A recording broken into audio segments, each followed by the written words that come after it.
Hello, ladies and gentlemen, and welcome back to the Common Sense Crypto channel. As with you always, this is Rich doing another video today on XLM. But before I get started, please click the like and subscribe button as it helps this channel grow very quickly. So, is it true what Crypto Airy thinks, that XLM has no use case anymore? Then we see this. Word on the street, XLM has very little use case. Stellar have chosen to use a stablecoin to settle. This leaves XLM as a wallet opening token. Sold all my XLM as soon as I found out yesterday. Here's the thing. You can't be selling your XLM because of a comment that someone made. Here's what it is. XLM has a ton of utility. It has use case. If you're selling, you're going to miss out on a huge opportunity. And I'm going to show you why. So in one sentence, describe the utility use case of the crypto you hold. Stellar XLM, with 3 easy answers. Cross-border payment solution for millions. Banking the unbanked. Financial inclusion. Try that with 99.99% of the garbage in cryptocurrency. And that's the thing. It has use case. It has utility. And listen, a lot of people are calling Crypto Airy XRP Maxi. And they're saying that her views are only towards one asset. Okay, I'm going to tell you this. You should always diversify in crypto. In other words, you don't take all your eggs and put them in one basket. You spread the money around.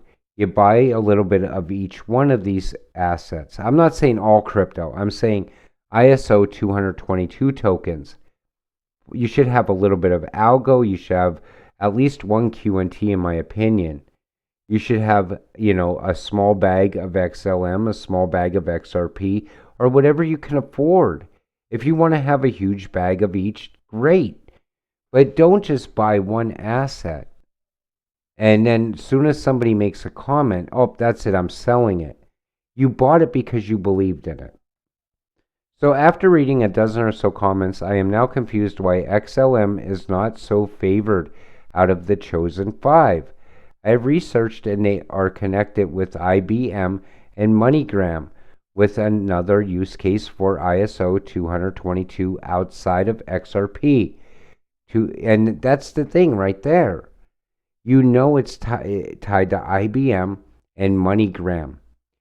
I'm telling you, XRP is probably one of the best cryptocurrencies I've seen ever.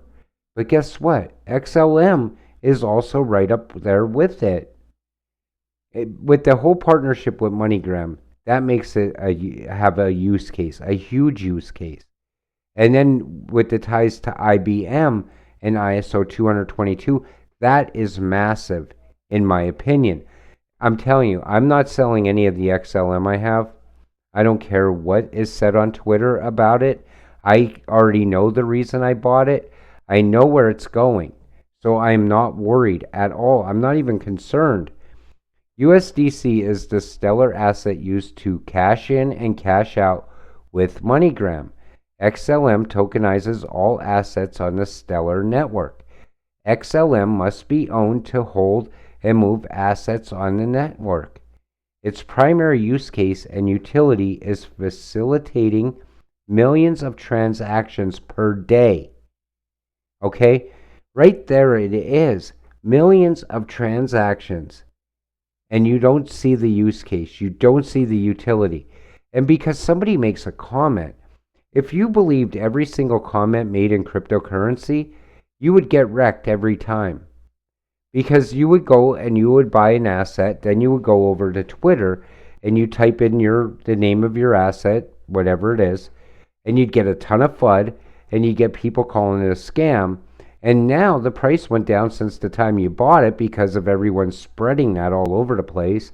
And now you sell at a loss and you think all crypto is a scam. You can't think like that in crypto. You know what you hold. Just be patient and wait. That's it. Then we see this, IBM, XLM. Whether you have operations in Scotland, technologists in India, or customers on all different systems, when you use an open hybrid cloud platform, your data is available anywhere, securely. That's it. IBM is building the new financial system. You see IBM partnering up with all of these cryptocurrencies. You see it. You see it becoming part of each one of these cryptocurrencies network. Why? Because it's going to tie all of this together. And in November, if you sold XLM before November, you missed out, in my opinion. Stronghold, Stellar, S Asset, IBM, StellarNet, IBM, WorldWire, XLM. And right here, I'm going to show it to you. Okay, what do we see here? We see IBM, WorldWire. And what do we see right here? XLM.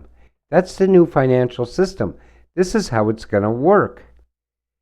And then we see again, right here, we see how it works. Customer wallets, commercial banks, CBDC, and it's going to all be tied into the central bank. But again, what do we see in the middle? Stellar Protocol. This is Stellar, tied in with WorldWire. And why would they be a partner with IBM if they weren't going to be part of this? You need to do your homework with this, because if not, you will miss out. Do not forget XLM, same founder, same tech, and partner with IBM, plus potential CBDC projects in Brazil and the Ukraine. And down here we see Stellar partners with Mercado Brazil to develop CBDC for Central Bank of Brazil. So you don't see the use case anymore? I mean, it's right there. The utility is all right there. Another breakthrough for Stellar XLM, this time in Europe, more utility for XLM. The future potential just keeps growing each and every day. And that's the thing, a lot of this is, you got to remember, this is getting built during a bear market, during crypto winter. I can't wait until we come out of crypto winter. I can't wait to be sitting here making a video for all of you and celebrating how rich we're becoming for holding these assets. Because it's going to be huge. And people in Bitcoin are going to miss out. And because I no longer see Bitcoin as anything in the future after utility kicks in. So why the price of XLM will go up? Enhanced demand for the Lumen, reduced circulation supply due to all the transactions being tokenized by XLM on the Stellar network. Yeah, it's that simple. In other words, there is a massive utility and there are unlimited use cases. And that's all it is. All you have to do is buy and be patient. They are really trying to see who has diamond hands, cryptocurrencies. I'm not selling nothing. I'm in it to win it. New monetary system, ISO 222. We see the coins right there. Global wealth transfer. If you know what you know. And that's it. And it's going to happen. Whether anyone that talks about any of these cryptocurrencies likes it or not, it's all going to happen no matter what. If somebody got you out of one of these assets, you're going to miss out. Because this is it. This is how easy it is. I'm going to sum it up right now. You take a look at the ISO 222 tokens. You buy a little bit of each one. And all you do is sit back, be patient, and wait. And if you don't want to get shaken out, stay off Twitter and stop reading all the FUD. That's it. That's the end of it. So once Tether goes to court and USDC is the main stablecoin, XLM will skyrocket. And you can bet Tether's coming down. I mean, it's pretty much a given at this point that Tether will be gone. So think about where Bitcoin will stand then without Tether propping it up. And, I believe a lot of the institutional money already pulled out of Bitcoin. I believe anyone who knows about utility or any of the other coins, which institutions do, they don't get that institutional money and just keep dumping it into one thing when they see all of this going on, you know, mass adoption, cross-border payments, all the money. Why would they still invest in Bitcoin? I'm talking about the institutional money. Why would it still go to Bitcoin when it could put the money here and make a ton more out of any one of these cryptos? With that said, I'm going to wrap up today's video. I want to thank you all for watching. Have a great night.